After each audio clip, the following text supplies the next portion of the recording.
Estas tierras que hoy forman la República Argentina fueron conquistadas y apropiadas por los españoles por más de 3 siglos. La población originaria resistió heroicamente a la invasión de los europeos y no le fue fácil a los recién llegados establecerse en las distintas y extensas zonas de nuestro territorio. Tras cruentos combates y el exterminio de poblaciones enteras, pudieron imponer su nuevo orden a las distintas culturas que vivían en armonía con la naturaleza. España se convirtió en un imperio gracias a la incorporación por la fuerza de los inmensos y ricos territorios americanos, a los que dividió para su administración y control en virreinatos gobernados por los virreyes, representantes directos del rey en América. Inicialmente el actual territorio argentino pertenecía al Virreinato del Perú, pero en 1776 se creó el Virreinato del Río de la Plata, que contenía los actuales países de Argentina, Uruguay, Paraguay y Bolivia. El Imperio Español había impuesto en toda su zona de dominio un rígido monopolio comercial, según el cual estas colonias solo podían comprarle y venderle a España, que se convertía de esta forma en una molesta intermediaria entre los productores y consumidores americanos y los productores y consumidores europeos. Esta situación provocó el auge de una actividad ilegal conocida como el contrabando, que implicaba el ingreso de mercadería por fuera de los controles legales. A fines del siglo XVIII se había iniciado en Inglaterra un proceso conocido como la Revolución Industrial, que a través de la invención y el uso intensivo de la máquina de vapor multiplicó la producción y abarató los costos de las manufacturas, lo que convirtió a los ingleses en los mayores proveedores de productos elaborados de la época. Aquí los británicos vendían su mercadería de contrabando con un doble objetivo: colocar sus sobrantes de producción y debilitar aún más a su histórica enemiga, España. El 21 de octubre de 1805, la flota española quedó prácticamente destruida por la Armada Británica cerca de Cádiz, en la batalla de Trafalgar. A partir de ese momento, Inglaterra quedó como dueña absoluta de los mares y se debilitó notablemente el contacto comercial y militar entre España y América. Los ingleses aprovecharon la situación para invadir Buenos Aires en 1806 e intentar convertir a todo el virreinato en una colonia inglesa. Al enterarse de la inminente llegada de los ingleses, nuestro gobernante de entonces, el virrey Sobremonte, intentó huir y salvar el tesoro del virreinato, pero fue capturado por los invasores y el dinero terminó depositado en un banco en Londres. Santiago de Liniers, un oficial francés al servicio de España, se puso al frente de la defensa y el pueblo de Buenos Aires logró derrotar a los ingleses, expulsarlos y reconquistar la ciudad el 24 de agosto de 1806. Ante la ausencia del virrey y frente a la posibilidad de otra invasión inglesa, un cabildo abierto nombró a Liniers jefe militar de la ciudad, lo que era una medida revolucionaria.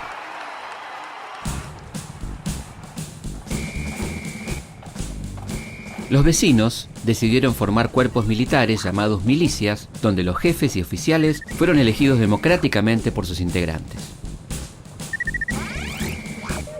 Los habitantes de Buenos Aires no se equivocaron al prepararse y estar alertas. El 24 de junio de 1807, los ingleses volvieron a intentar invadir la ciudad. Pero la capital del virreinato ya no estaba indefensa. Las milicias y todo el pueblo organizado militarmente resistieron duramente, atacando a los invasores con lo que tenían a mano, derrotándolos y obligándolos a rendirse el 7 de julio. Esto animó a los porteños a desconocer la autoridad del virrey Sobremonte y a elegir en su reemplazo al líder de la Reconquista, Santiago de Liniers.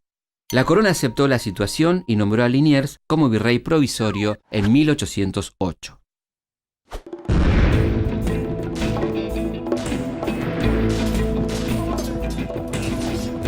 El heroico rechazo de las 2 invasiones inglesas significó un gran avance en el camino de los criollos hacia la libertad. No quisieron transformarse en una colonia inglesa y empezaron a pensar en dejar de ser una colonia española. A comienzos de 1808, Napoleón invadió España, capturó al rey Fernando VII y se lo llevó como prisionero a Francia. El emperador francés nombró a su hermano José Bonaparte como rey de España. El pueblo español resistió este nombramiento y formó juntas en las principales ciudades de la península, que eran coordinadas por una junta central con sede en Sevilla. Las colonias americanas dependían ahora de aquella junta, el último bastión de poder español tras la ocupación francesa. En Buenos Aires, a muchos españoles les daba desconfianza el origen francés del virrey Liniers y lo acusaban de ser un agente de Napoleón. Esto sirvió de excusa para que la Junta Central de Sevilla decidiera nombrar a un virrey definitivo. El elegido fue Baltasar Hidalgo de Cisneros, nacido en Cartagena, España, en 1755, un oficial de marina que se había quedado prácticamente sordo peleando en Trafalgar. ¿Con qué ciudad se encontró al llegar el que sería el último virrey del Río de la Plata? Para construir sus viviendas, los vecinos de aquella Buenos Aires usaban tierra y no la iban a buscar en las afueras de la ciudad, sino que la sacaban de las calles. Lo que significaba que después de una larga lluvia se formaban pantanos tan peligrosos que era necesario poner guardias para evitar que se ahogara algún peatón desprevenido. La capital virreinal era una ciudad de casas bajas donde vivían unas 30.000 personas. La iluminación de las calles dependía de faroles a vela ubicados en las esquinas que eran atendidos por los serenos, quienes además de cuidar que las velas estén encendidas, informaban la hora voceando «Las 12 han dado y sereno». En aquella Buenos Aires no era fácil conseguir un empleo fijo y muchos desocupados vivían de la venta ambulante. Un ejemplo era el aguatero. Por aquel entonces, el Río de la Plata no estaba contaminado, pero no había agua corriente domiciliaria. El agua era transportada a las casas a través del carro del aguatero, en el que llegaba fresca dentro de grandes jarrones de barro cocido. De allí pasaba a los aljibes, donde quedaba depositada para el consumo diario. Los transportes eran muy lentos. Por ejemplo, un viaje en carreta de Buenos Aires a Jujuy duraba 90 días. El transporte más rápido de la época era la diligencia a caballo, que alcanzaba una velocidad máxima de 16 km por hora. Era muy usada para transportar pasajeros y correspondencia. El servicio de correos se estableció en el virreinato en 1747. Las cartas desde y hacia Europa tardaban de 3 a 6 meses. Desde Buenos Aires, 3 veces por año, salió un cartero a caballo hacia Chile, otro hacia el Perú y otro al Paraguay. Así que para comunicarse había que armarse de paciencia.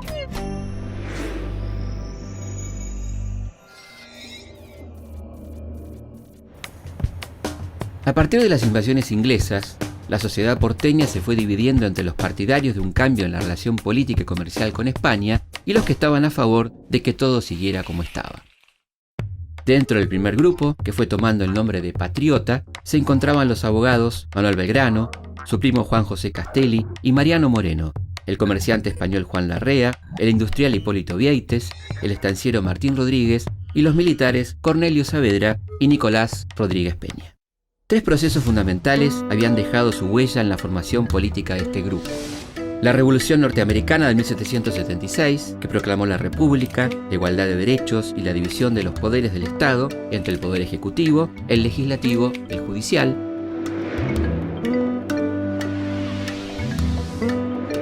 La rebelión de miles de indígenas, encabezados por Tupac Amaru en 1780, que proponía la independencia y la devolución de las tierras usurpadas por los españoles. Y la Revolución Francesa de 1789, que significó el principio del fin de las monarquías absolutistas en Europa y sentó las bases de la soberanía popular, proclamando los derechos del hombre, un avance fundamental en la defensa de la libertad.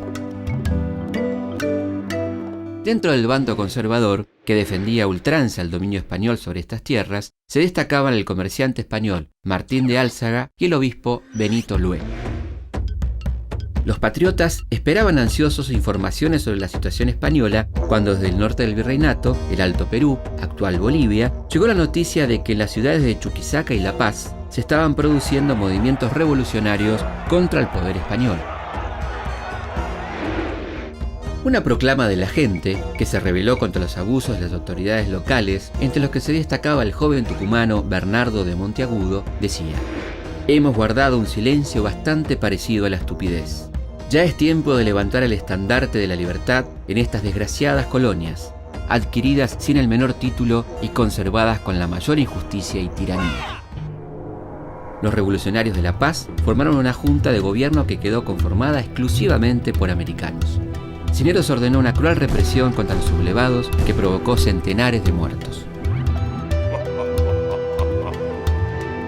Ante la posibilidad de que estos sucesos se repitan en otras zonas del virreinato, el virrey Cisneros decidió crear un juzgado de vigilancia política destinado a perseguir a los que promuevan o sostengan las detestables máximas del partido francés y cualquier otro sistema contrario a la conservación de estos dominios en unión y dependencia de esta metrópoli.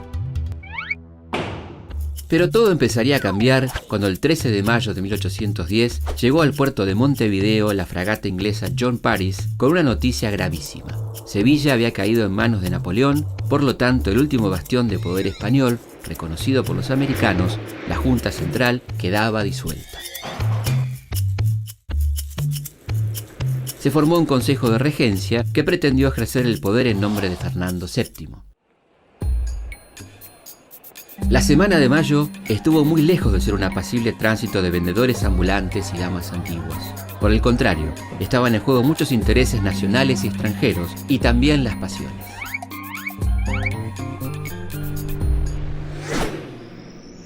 Pero, ¿con qué se divertía la gente allá por 1810? La vida nocturna tenía en las tertulias su expresión más elegante. Se prolongaban hasta después de la medianoche, entre empanadas, recitales de poesía, bailes, música y comentarios políticos y de moda. Eran además la ocasión indicada y casi la única para que las adolescentes se encontraran novios. La moda no pasaba desapercibida. Las damas utilizaban abanicos y grandes peinetones, tanto para las fiestas como para asistir a misa, y eran un símbolo de elegancia y distinción. Los hombres, en cambio, se vestían a la inglesa, con galera y todo.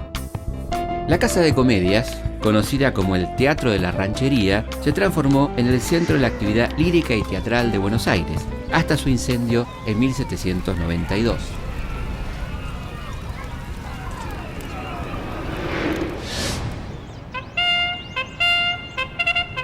Pero si buscaban algo más popular, concurrían por igual ricos y pobres a las corridas de toros en la Gran Plaza, ubicada en la actual esquina de 9 de Julio y Belgrano.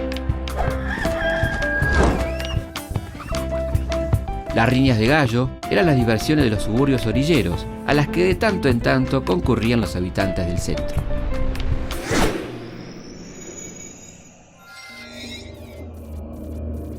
La situación de Cisneros era muy complicada. La junta que lo había nombrado virrey había desaparecido y la legitimidad de su mandato quedaba cuestionada. Esto facilitó la acción de los patriotas, que se venían reuniendo desde hacía tiempo secretamente en la jabonería de Hipólito Vieques. La noche del 18 de mayo, los jóvenes revolucionarios decidieron exigirle al virrey la convocatoria a un cabildo abierto para debatir la situación en que quedaba el virreinato después de los hechos de España. El grupo encargó a Juan José Castelli y a Martín Rodríguez que se entrevistaran con Cisneros. El sábado 19 por la mañana, Cornelio Saavedra y Manuel Belgrano le pidieron al alcalde Lezica la convocatoria a un cabildo abierto. El domingo 20, el virrey Cisneros reunió a los jefes militares y les pidió su apoyo ante una posible rebelión. Todos se lo negaron rotundamente. Por la noche, Castelli y Martín Rodríguez insistieron ante Cisneros con el pedido de cabildo abierto y le advirtieron que tenía 5 minutos para decidir. Cisneros contestó: «Ya que el pueblo no me quiere y el ejército me abandona, hagan ustedes lo que quieran». Y muy a su disgusto, convocó al cabildo para el día 22 de mayo. A las 9 de la mañana del 21 de mayo, la Plaza de la Victoria estaba ocupada por unos 600 hombres armados con pistolas y puñales. Este grupo de revolucionarios, encabezados por Domingo French y Antonio Luis Beruti, se agrupaban bajo el nombre de la Legión Infernal y pedían a los gritos que se concrete la convocatoria al cabildo abierto. Finalmente, los miembros del cabildo tuvieron que acceder al clamor popular. El martes 22, de los 450 invitados, solo pudieron llegar al cabildo 251, entre los que había algunos infiltrados de la Legión. En la plaza, French, Beruti y los infernales esperaban las novedades. La cosa se fue calentando hasta que empezaron los prolongados debates sobre si el virrey debía seguir o no en su cargo. Casi todos aprobaban la destitución de Cisneros, pero no se ponían de acuerdo en quién debía asumir el poder y quiénes debían designar a las nuevas autoridades.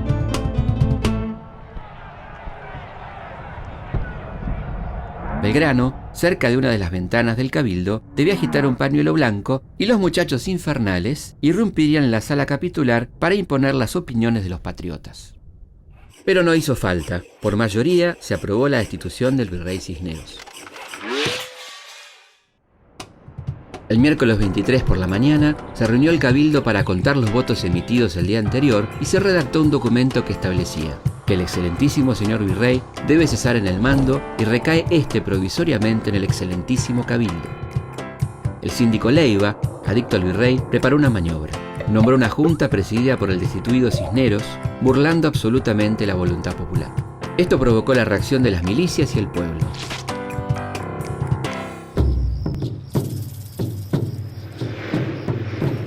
La noche, una delegación encabezada por Castelli y Saavedra se presentó en la casa de Cisneros con cara de pocos amigos y logró su renuncia. La junta quedó disuelta y se convocó nuevamente al cabildo para la mañana siguiente.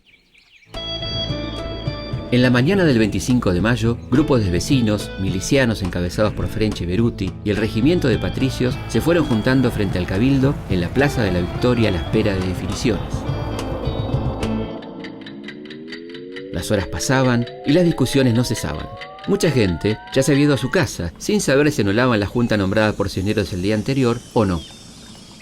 Finalmente, Antonio Beruti irrumpió en la capitular seguido de algunos de sus infernales e intimó a los cabildantes a que tomaran pronto una decisión, porque de lo contrario el pueblo llegaría armado hasta la sala de reuniones. Ante la presión popular y el empuje de varios de sus miembros, el cabildo designó una nueva junta de gobierno, integrada en su mayoría por criollos.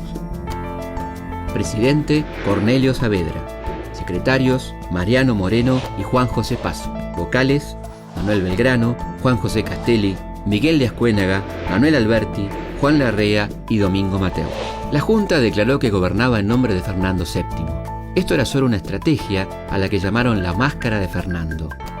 Prometer fidelidad a un rey fantasma y no a un consejo de regencia existente. En las zonas donde los españoles eran más fuertes, como Córdoba, Paraguay, la Banda Oriental, actual Uruguay, y el Alto Perú, actual Bolivia, se resistieron con las armas a aceptar a las nuevas autoridades de Buenos Aires. Todos los hechos que venimos contando se desarrollaron en Buenos Aires. ¿Qué opinarían las diferentes regiones del virreinato sobre estos cambios que afectaban a todos? Las relaciones de la capital y el resto del virreinato nunca fueron muy buenas. Había diferencias económicas muy importantes. Una de las causas principales de la revolución, la libertad de comercio, beneficiaba sobre todo a Buenos Aires, que básicamente producía artículos para exportar, como cuero y cebo, y podía darse el lujo de importar todos los productos que necesitaba. Pero en distintas zonas del virreinato del Río de la Plata se han ido desarrollando pequeñas industrias que no iban a poder resistir la competencia de los productos importados elaborados con los bajísimos costos de la revolución industrial. Pero pese a estas diferencias, cuando se desató la guerra contra España, los ejércitos patriotas contaron con toda la generosidad y el apoyo invalorable en hombres y provisiones de la gente del interior para sus campañas libertadoras. La Junta fomentó la educación popular fundando escuelas y bibliotecas, y difundió las ideas revolucionarias a través del periódico La Gaceta de Buenos Aires, fundada el 7 de junio de 1810 por Mariano Moreno. El nuevo gobierno tomó dos decisiones claves: enviar invitaciones a todas las provincias para que enviaran delegados a Buenos Aires y convocar a un Congreso General que redacte una constitución y defina la forma de gobierno. Y organizar una expedición militar al Alto Perú, al mando de Ortiz de Campo, Balcarce y Castelli, y otra al Paraguay, al mando de Belgrano, para terminar con las resistencias y lograr el apoyo al nuevo gobierno. Se lanzó una suscripción para reunir fondos para financiar las campañas. Moreno dio el ejemplo, donando 6 onzas de oro. Belgrano, Mateo y Larrea renunciaron a sus sueldos de vocales. Las clases más pobres de la sociedad son las primeras que se apresuraron a consagrar a la patria una parte de su escasa fortuna. se iniciaba el largo y heroico camino hacia la independencia.